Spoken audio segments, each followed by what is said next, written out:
আসসালামু আলাইকুম এভরিওয়ান। স্বপ্ন ভাঙা গল্পের 7 নম্বর পার্ট। তো চলো বেশি কথা না কইয়া গল্প শুরু করা যাক। ভাইয়ার বাবা এসে বলল, দীপু তুই আজকে আর বাড়ি থেকে বের হোস না। আমি বললাম, কেন বাবা? এতদিন পর গ্রামে আসছি, গ্রামটা কি একটু ঘুরে দেখতে পারবো না? বাবা বলল, বাইরের পরিবেশ ভালো না, ওরা তোরে দেখতে পারলে হয়তো মারতে পারে। চেয়ারম্যানকে কি নিয়ে যেন দেখছি পরামর্শ করছে। আম্মু বলল, ওরা আমার ছেলের কিছুই করতে পারবে না, অযথা চিন্তা করিও না। তোমার ছেলের ক্ষমতা সম্পর্কে তুমি জানো? আমি বললাম, দেখছো আব্বু, যেখানে আম্মু আমাকে নিয়ে চিন্তা করে না, সেখানে তুমি আমাকে নিয়ে অযথা চিন্তা করিও না। আর এইসব ঝামেলা তোমার ছেলে বাম হাত দিয়েই মিটিয়ে ফেলতে পারে, শুধু সময়ের অপেক্ষা। রাহাত বলল, বাবা আমি কাকাইয়ের কোলে যাব। আমি বললাম, আসো বাবা।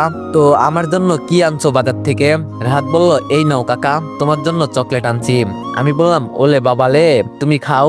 এই চকলেটটা আবার কার? তোমার মার জন্য আনছো বুঝি? রাহাত বলল, তুমি জানলা কি করে কাকা? আমি বললাম, আমি জাদু পারি, তুমি জানো না? পরে এক সময় দেখাবো, এখন যাও মাকে চকলেট দিয়ে আসো। রাহাত বলল, আচ্ছা কাকা। ভাইয়া বলল, দীপু আমি বলি কি, এই কয়দিন তুই ঘর থেকে বের হোস না।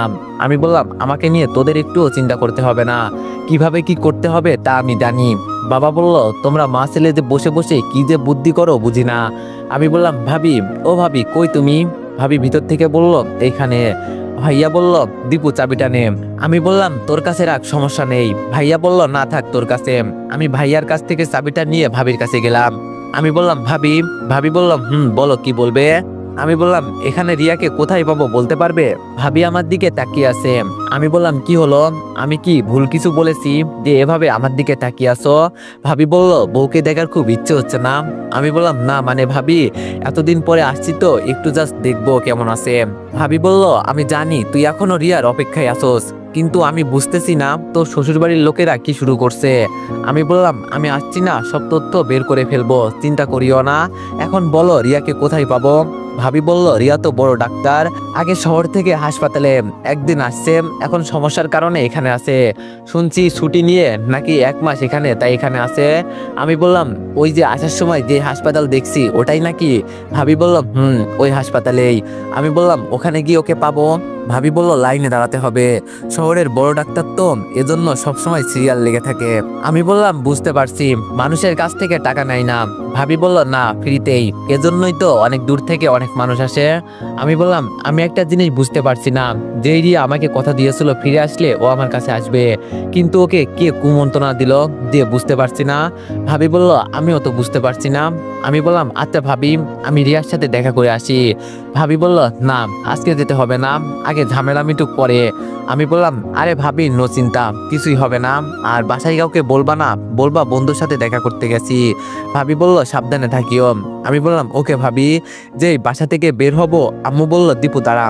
আমি বললাম, কি হয়েছে আম্মু? আম্মু বলল, কই যাস? আমি বললাম, এই তো আম্মু, এক বন্ধুর সাথে দেখা করতে। আম্মু বলল, আমি জানি কই যাচ্ছিস, তবে যা, সাবধানে থাকবি কিন্তু। আমি বললাম, লক্ষ্মী আম্মু আমার, আসি। মাইক্রোটা নিয়ে হাসপাতালের উদ্দেশ্যে রওনা দিলাম। রিয়ার প্রতি আমার যত রাগ থাকুক না কেন, ওকে এক নজর একটু দেখবো, এতেই আমার অনেক শান্তি হবে। ভালোবাসার মানুষকে একটু দেখবো, এর থেকে বড় আর কি হতে পারে? গাড়িটা সাইড করে রেখে ভিতরে ঢুকলাম, দেখি ইয়া লম্বা লাইন। মনে মনে বললাম, সত্যিই তো আমার বউ অনেক বড় ডাক্তার হয়ে গেছে। আমি যেই ভিতরে যাব, একটা মেয়ে এসে বলল, স্যার স্যার কি করছেন? দেখেন না আপনার মতো অনেকেই দাঁড়িয়ে আছে লাইনে, লাইনে দাঁড়ান যদি ম্যামকে দেখতে চান। আমি বললাম, এভাবে কতক্ষণ দাঁড়িয়ে থাকবো বলেন, একটু ছাড় দেওয়া যায় না? মেয়েটি বলল, সরি, কিছু করার নেই, যদি পারেন দাঁড়িয়ে থাকেন, আপনার সাথে এত কথা বলার সময় আমার নেই। মনে মনে বললাম, বড় ডাক্তার দাঁড়িয়ে তো থাকতেই হবে, কিন্তু আমি দেখে এটা শুনলে হয়তো শুনে আগে সালাম করতো। থাক সেই সব কথা বাদ দিই, রিয়াকে দেখার জন্য যদি লাইনে দাঁড়িয়ে থাকতে হয় থাকলাম, কিন্তু আমার ভুলটা যে কোথায় আজকে জেনে যাব। কি জন্য সে আমার থেকে দূরে, নাকি টাকার নেশায় এমন পথে নামলো? ধুর, কি সব চিন্তা করছি আমি। ফোনটা বের করে রাজুকে কল দিলাম। আমি বললাম, হ্যাঁ রাজু, সবকিছু ঠিকঠাক চলছে তো?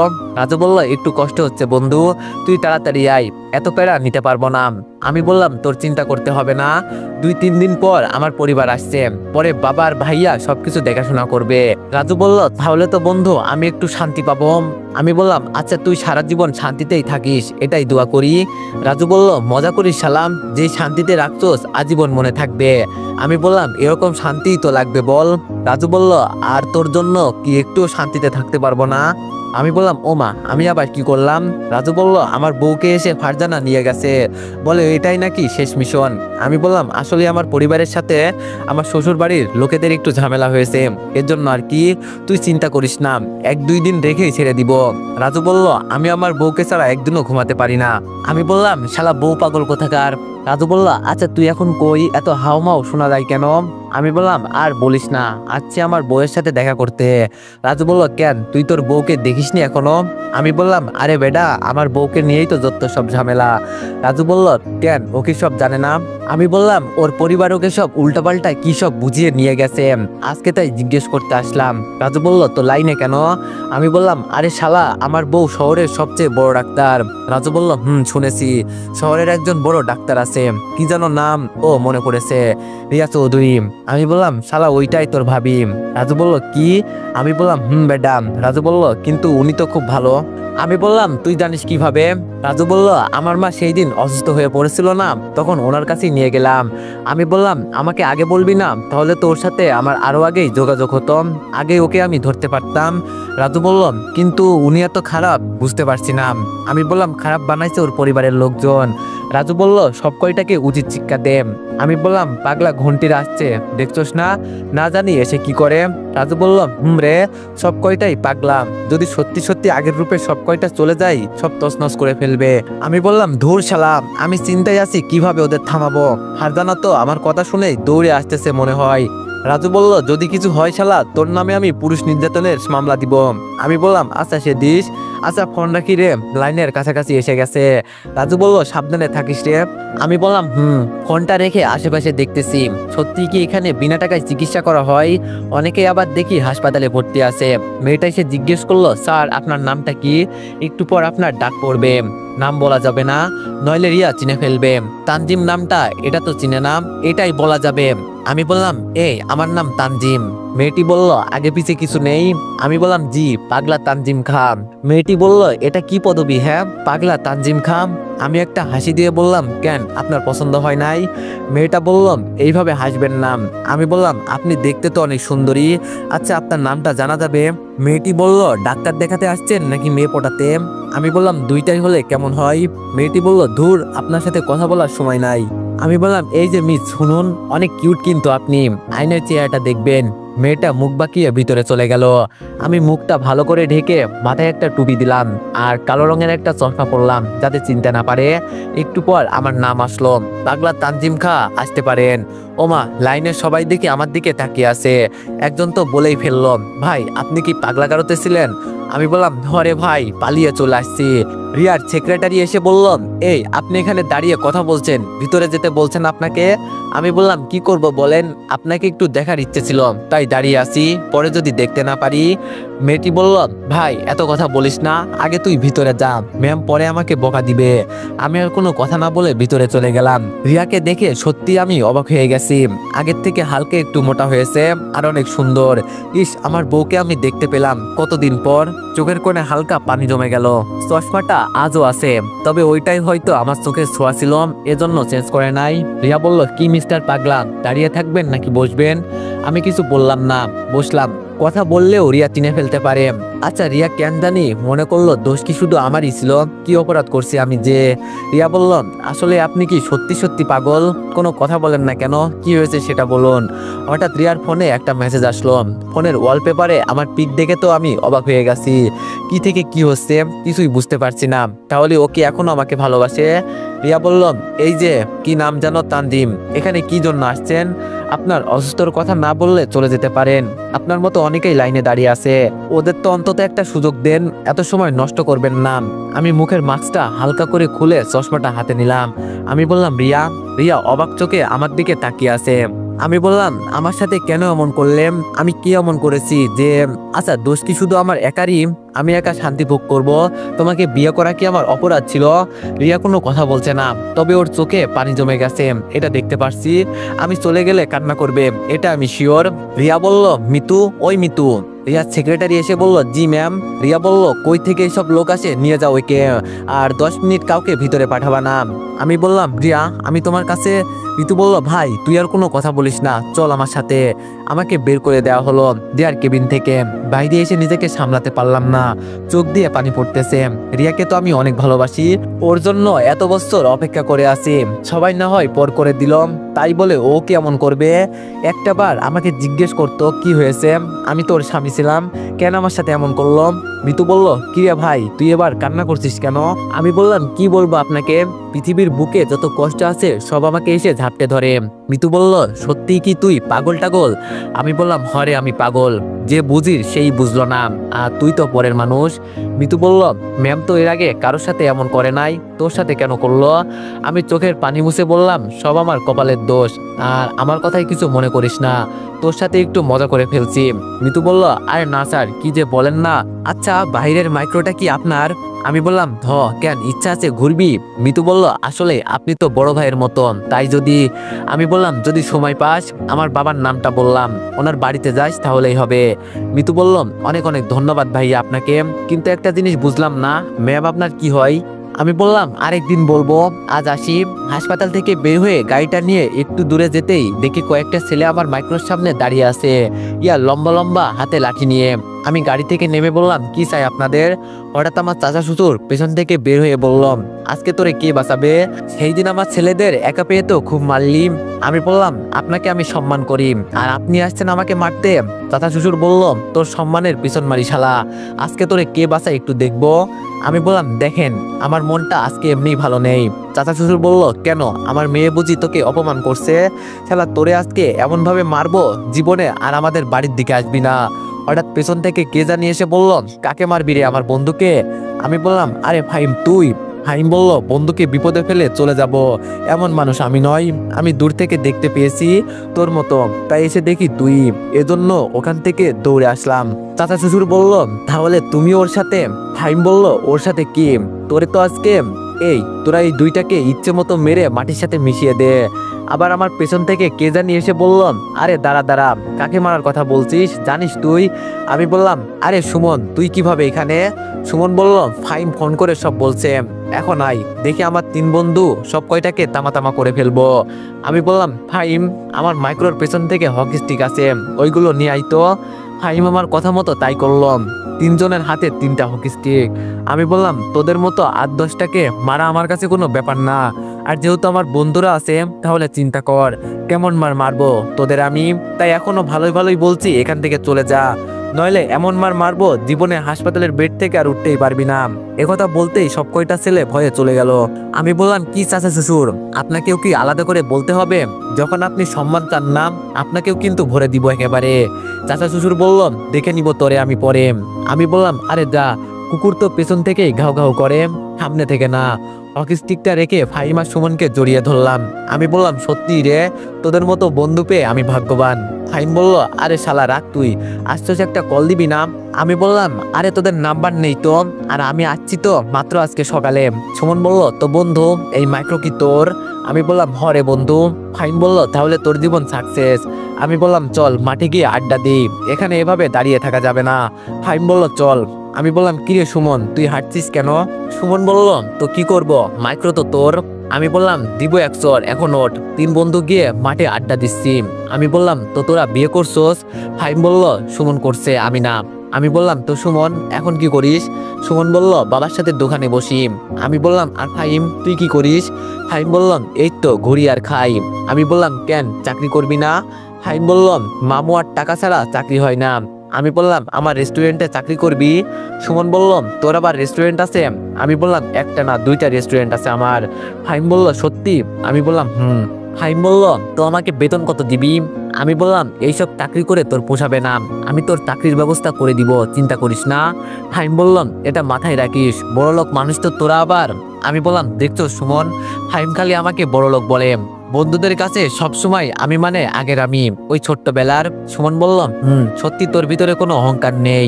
আমি বললাম, আরে বেটা অহংকার দিয়ে কি করব, বাঁচবই তো আর কয়দিন। ফাহিম বলল, রিয়ার সাথে কথা বলছিলি? আমি বললাম আজকে গিয়েছিলাম, কিন্তু রিয়া আমার সাথে কথা বলে নাই। সুমন বলল তোর শ্বশুর বাড়ির লোকেরা রিয়াকে কি বলে যে আটকে রাখে বলতে পারি না। আমি বললাম এখানে আসছি যেহেতু সব সমাধান করেই যাব, আগে কোনো মতে আমার পরিবারকে ঢাকায় পাঠাই। ফাহিম বলল কেন, ওরা ঢাকায় যাবে কেন? আমি বললাম আরে শালা, ওখানে এত বড় একটা বাড়ি আমার, ওইটাতে কে থাকবে? ফাহিম বলল ঢাকা শহরে তোর বাড়িও আছে? আমি বললাম এত অবাক হওয়ার কিছু আছে এতে? সুমন বলল সত্যি তুই যে কিছু করতে পারবি এটা আমার বিশ্বাস ছিল। আমি বললাম সুমন তুই কি কোনো কোম্পানিতে ফাহিমের সাথে চাকরি করতে চাস? সুমন বলল হলে তো ভালোই। আমি বললাম ওকে, তোদের দুজনকে এক কোম্পানিতে চাকরি দেওয়ার ব্যবস্থা করতে হবে, তবে এখন না, আমি আগে ঢাকায় যাই। ফাহিম বলল আচ্ছা। আমি বললাম আচ্ছা, আজকে সকালে ওরা কেন আমার ভাই আর বাবাকে মারছিল বলতে পারবি? সুমন বলল সম্ভবত তোর ভাইকে জোর করা হয়েছিল একটা জমি ওদের নামে লিখে দিতে, কিন্তু তোর ভাই রাজি হয় নাই, এজন্য হয়তো। আমি বললাম সব কয়টাকে জেলের ভাত খাওয়াবো আমি। ও শীত, বিকাল হয়ে গেছে, সব কয়টা পাগলে আসছে, তাড়াতাড়ি বাসায় যেতে হবে, না জানি এসেই কি করে। সুমন বলল কারা আসছে? সুমন বলল কারা আসছে? আমি বললাম সব কয়টা ভাই বড় বড় সন্ত্রাসী, এর থেকেও বড়, বলছি না ওদের সবাইকে দেখে নিব। সুমন বলল আমি শুনছি কালকে নাকি তোর বিচার হবে। আমি বললাম কে কার বিচার করে শুধু দেখবি, আচ্ছা এখন চলি। ফাহিম বলল চল। ওদেরকে রাস্তায় নামিয়ে দিয়ে বাসায় আসলাম। বাসায় আসতেই বাড়ির ভিতরে গিয়ে দেখি আম্মু বসে বসে কি জানি করছে। মনে মনে বললাম যাক বাবা, তাহলে বাঁচা গেল, পাগলগুলো এখনো আসে নাই, আমি না থাকলে তো ওরা যে কি করবে হিসাব নেই। আমি বললাম আম্মু তুমি কি করো? আম্মু বলল ধান বাসি। আমি বললাম ও মা, এই চাউলের মাঝে আবার ধান থাকে বুঝি? আম্মু বলল মাঝে মাঝে থাকে। আমি বললাম তো কি করবে এগুলো দিয়ে? আম্মু বলল এতদিন পর তুই আইসিস, পিঠা বানাবো। আমি বললাম তাহলে তো ভালোই হবে। আম্মু বলল তোর বান্ধবীরা তো এখনো আসে নাই। আমি বললাম ঢাকা থেকে মোহনগঞ্জ আসতে একদিন সময় লাগে জানো তুমি? আম্মু বলল এত সময়? আমি বললাম আর 2-3 দিন আসো তোমরা এই গ্রামে, পরে সবাইকে শহরে নিয়ে যাব। আম্মু বলল গ্রাম ছাড়া ভালো লাগে বল? আমি বললাম ভালো না লাগলেও লাগাতে হবে গো। আম্মু বলল আচ্ছা যা যাবনি, কিন্তু জমিগুলো কি করব? আমি বললাম কাউকে দিয়ে যাবা, পরে শুধু বাবা আর ভাইয়া এসে হিসাব নিবে। আম্মু বলল এটা অবশ্য খারাপ কথা বলিস নাই। আমি বললাম আম্মু আব্বু কই? আম্মু বলল দেখ হয়তো ঘরের কোণে ভয়ে বসে আছে। আমি বললাম যেখানে আমি আছি কেন যে অযথা ভয় পাই বুঝি না। আম্মু বলল তোর বাবা এমনি কিছু হলে ঘরের কোণে এভাবেই বসে থাকে। আম্মুর সাথে কথা বলতে বলতে সন্ধ্যা হয়ে গেল। হঠাৎ একটা মাইক্রো শব্দ শুনলাম। ভাবি বলল মনে হয় এসে গেছে, দেখতো। আমি বাইরে এসে দেখি সত্যি এসে গেছে। মাইক্রোটা আমাদের উঠানে সাইড করে সব কয়টা নামলো। প্রেমাকে নিয়ে 5 জন এসেছে ওরা, সব কয়টার পিছনে ইয়া বড় বড় ব্যাগ। ব্যাগ দেখেই বুঝে গেছি কি নিয়ে আসছে। ফারজানা আমার কাছে একটু তাড়াতাড়ি আসলো। ফারজানা বলল তোর কিছু হয় নাই তো? আমি বললাম আরে না, আমার গায়ে হাত দিবে এমন কেউ আছে বল? মেঘলা বলল এই বোকা, তুই ঢাকা থেকে আসবি, রাইফেল নিয়ে আসবি না? না থাকলে আমাকে বলতি, দিতি সব কয়টাকে ভরে, পরে এসে আমরা দেখতাম। আসলে আমি ফারজানার সব কয়টা বান্ধবীকে চিনি, আর ওরাও আমাকে ভালো করে চিনে, আমি যে ফারজানার বেস্ট ফ্রেন্ড।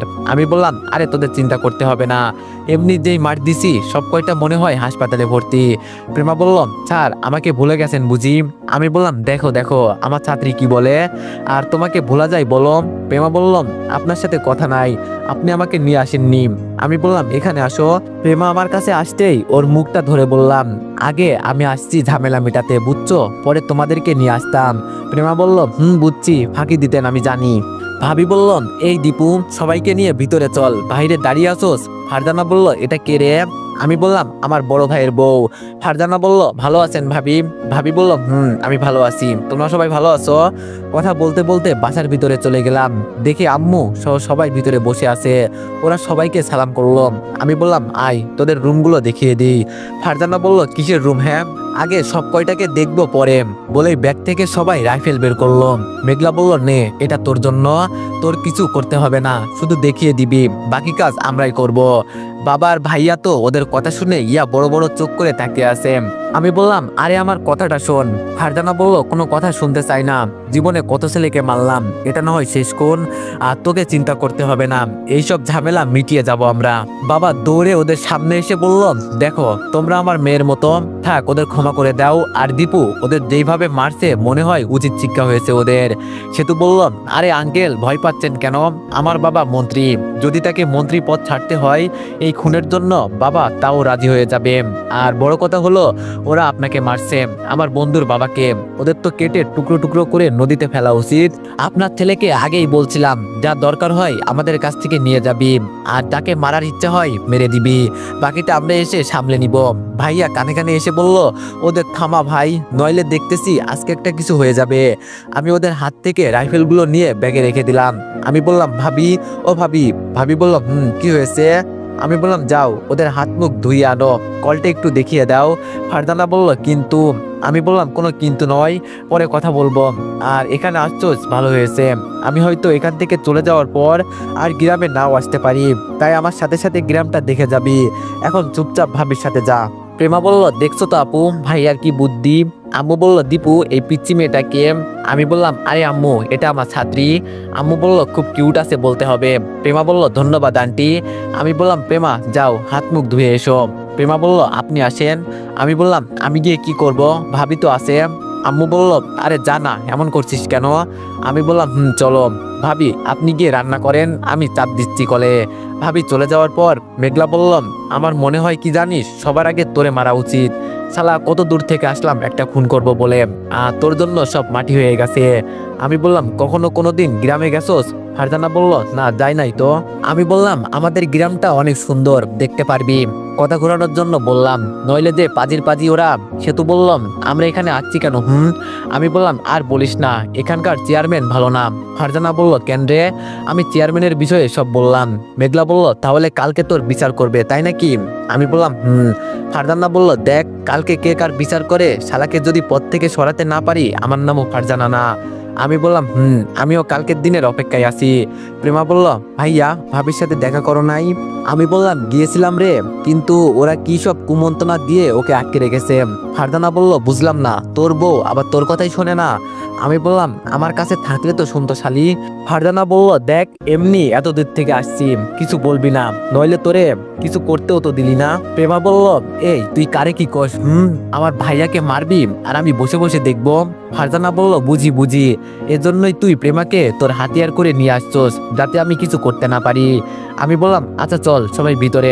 আর একটা কথা। প্রেমা বলল, আবার কি ভাইয়া? আমি বললাম, আমার পরিবার কিন্তু এতটা বড় লোক না, তাই যা আছে তাই খাবি, আর যেখানেই থাকতে দেয় না কেন।